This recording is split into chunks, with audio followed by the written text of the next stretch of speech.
নমস্কার, বাঙালির পেট পুরা চ্যানেলে আপনাদের সকলকে জানাই স্বাগত। আজকে আমি আপনাদের সঙ্গে কিন্তু কোনো রান্নার রেসিপি নিয়ে হাজির হইনি। আজকে আমি আপনাদের উপকারে লাগবে এরকম একটা উপকারী ভিডিও নিয়ে হাজির হয়েছি। আমাদের প্রায় প্রত্যেকের বাড়িতেই প্রায় প্রতিদিনই কিন্তু রান্নার সময় অল্প করে একটু আদা লাগে, সেটা নিরামিষ রান্নাই হোক আর আমিষ রান্নাই হোক। আর এই আদা প্রতিদিনই ছুলে নেওয়া, ঘষে নেওয়া, এগুলো কিন্তু আমাদের অনেকের কাছে ঝামেলা মনে হয়। এই জন্য কিন্তু আমরা অনেকেই আদার গুঁড়ো দোকান থেকে কিনে এনে ব্যবহার করি। তবে দোকান থেকে যে আদার গুঁড়োটা কিনে এনে ব্যবহার করা হয় সেটা কিন্তু 100% খাঁটি হয় না, তার মধ্যে কিন্তু অনেক সময় অনেক ভেজাল থাকে। আজকে কিন্তু আমি আদার গুঁড়ো করে আপনারা কীভাবে ঘরে সংরক্ষণ করে রেখে দিতে পারবেন আর আপনাদের প্রয়োজন অনুযায়ী সেটা ব্যবহার করতে পারবেন, সেটাই আপনাদের সঙ্গে শেয়ার করব। তাহলে বন্ধুরা দেখতে থাকুন আমার ভিডিওটা, আপনারা কীভাবে আদারটা গুঁড়ো করে রাখবেন সেটা বুঝতে পারবেন। আদার গুঁড়ো তৈরি করার জন্য আমি 500 গ্রাম আদা নিয়েছি। এই দেখুন, যতটা পরিমাণ গুঁড়ো তৈরি করা হবে সেই অনুযায়ী কিন্তু আদা নিতে হবে। এখন কিন্তু আদার দাম অনেক সস্তা। আমাদের 500 গ্রাম আদা 25 টাকা দিয়ে কিনে আনা হয়েছে, 50 টাকা কিলো দরে কিনে আনা হয়েছে। এক এক সময় আদার দাম এত বেশি হয় যে 200 টাকা কিলো দরেও কিন্তু আদা বিক্রি হয়। তাই এখন আদার দাম এত সস্তা আছে। আপনারা যদি এভাবে আদা গুঁড়ো করে রেখে দেন তাহলে কিন্তু আপনাদের কিন্তু অনেকটাই উপকারে লাগবে। আদাগুলো অনেকটা বড় বড় অংশ আছে, তো এখান থেকে আমি ছোট ছোট পিস করে আদার খোসাগুলো আমি ছাড়িয়ে নেব।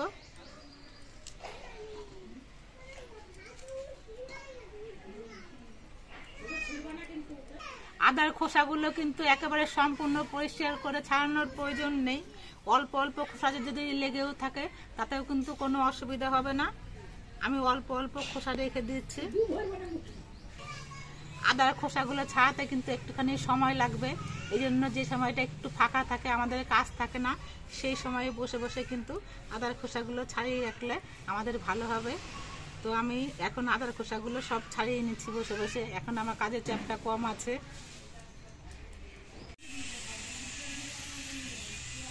সবগুলো আদারই আমি খোসা ছাড়িয়ে নিয়েছি। আর কত আদার খোসা বেরিয়েছে দেখুন।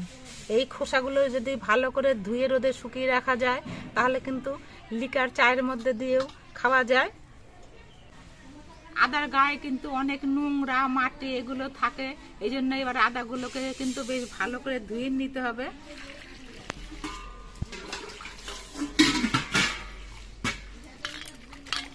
হাত দিয়ে চটকে চটকে আদাগুলোকে বেশ ভালো করে ধুয়ে নিতে হবে।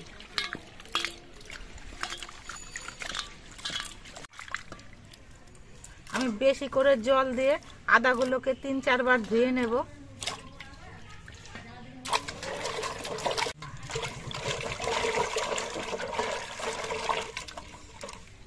আদাগুলো ধুয়ে নেওয়ার পর আমি একটা ফুটো ফুটো থালার মধ্যে তুলছি, তাহলে আদার মধ্যে থেকে যে জলগুলো আছে সেই জলগুলো বেরিয়ে যাবে।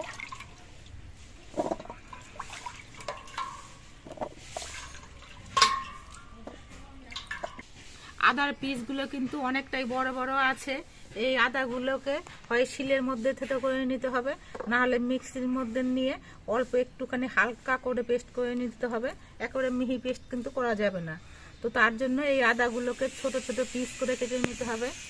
ছোট ছোট করে পিস করে কেটে নিলে আমার শিলের মধ্যে করে থেতো করতেও সুবিধা হবে।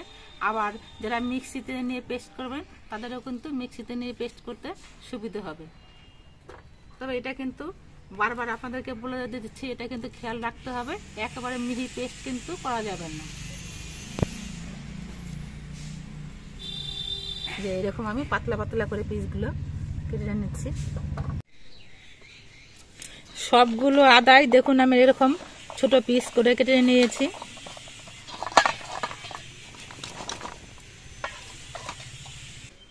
আদাগুলো ধোয়ার সময় কিন্তু জলের মধ্যে বেশিক্ষণ ভিজিয়ে রাখলে হবে না, তাহলে কিন্তু আদায় অনেকটা জল টেনে নেবে। তাতে কিন্তু আদাগুলো শুকোতে অনেকটাই সময় লাগবে, অনেক বেশি সময় লাগবে। আমি আদাগুলো জল থেকে ছেঁকে হাওয়ায় কিছুক্ষণ রেখে দিয়েছিলাম। দেখুন আদাগুলো একেবারে শুকনো হয়ে গেছে। ছিদ্র থালা ছিল, এক্সট্রা জলটা ছিদ্র দিয়ে বেরিয়ে গেছে, আর হাওয়াতেও আদাটা কিন্তু অনেকটা শুকিয়ে গেছে। এবারে এই আদাগুলো আমি শিলের মধ্যে নিয়ে থেতো করে নেব। শিলের মধ্যে নিয়ে থেতো করলেও কিন্তু বেশ ভালো করে থেতো করতে হবে।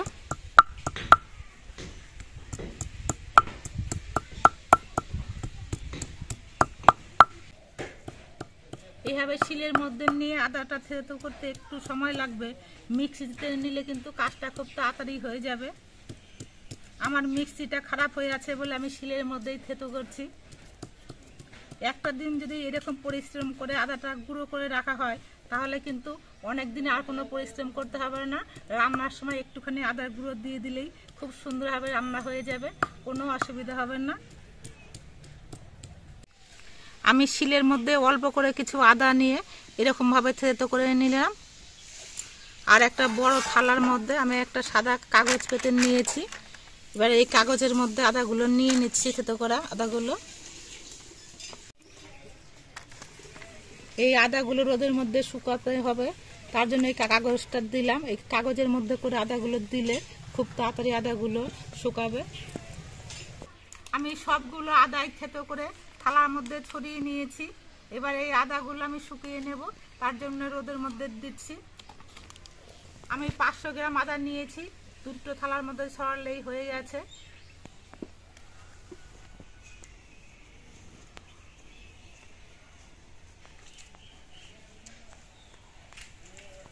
এইখানটায় আমাদের বাড়িতে অনেক রোদ থাকে, এইখানটায় দিচ্ছি।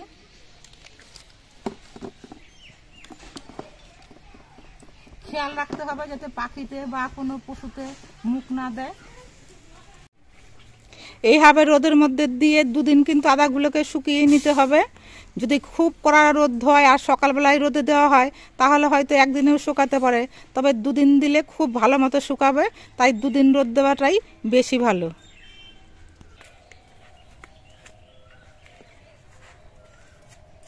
টানা রোদে আমি দুদিন শুকিয়ে নিয়েছি।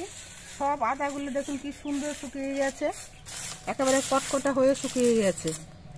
এবার এগুলো আমি নিয়ে যাচ্ছি।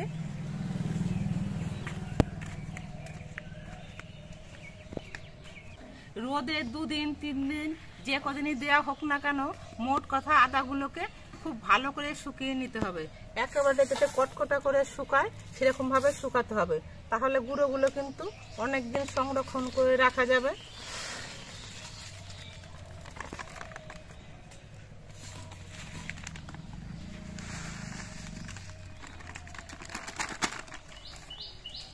আদাগুলোকে শুকাতে আমার 2 দিন সময় লেগেছে।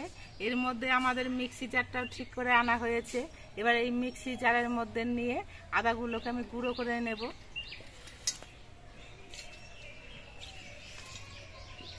বড় মিক্সি জার নিয়েছি, একবারেই সবগুলো নেওয়া যাবে।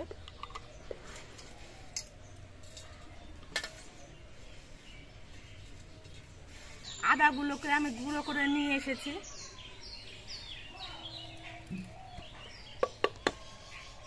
এই দেখুন একেবারে সুন্দরভাবে গুঁড়ো হয়েছে, একেবারে ছাতুর মতো হয়ে কিন্তু গুঁড়ো হয়ে গেছে।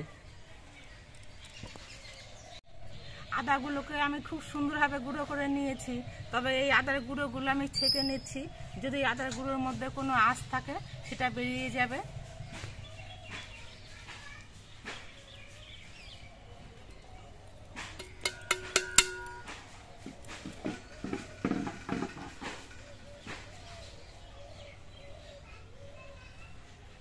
দেখুন কত সুন্দর হয়ে গুঁড়ো করছে।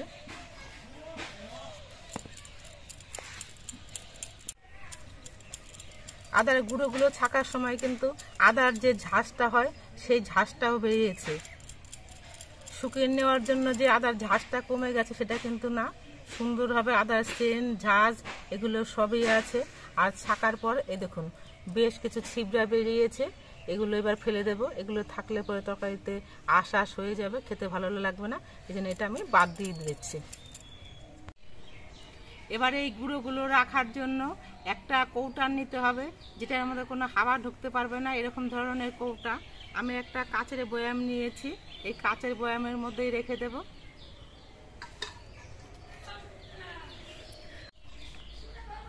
আমরা অন্যান্য গুঁড়ো মশলা, হলুদের গুঁড়ো, ধনের গুঁড়ো, জিরের গুঁড়ো এগুলো যেভাবে রেখে দিই ঠিক সেইভাবেও কিন্তু আদার গুঁড়োটা রেখে দিলেই সবসময় ব্যবহার করা যাবে।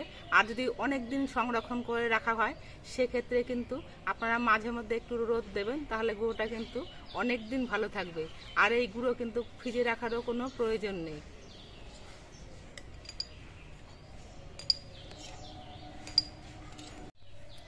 আমি অল্প করে 500 গ্রাম আদা নিয়েছিলাম, তাতে এরকম হাফ বয়াম গুঁড়ো হয়েছে। যদি গুঁড়োটার পরিমাণটা বেশি করা হয় তাহলে আদার পরিমাণটা বেশি করে নিতে হবে, তাহলে আপনারা অনেক দিন ঘরে রেখে খেতে পারবেন।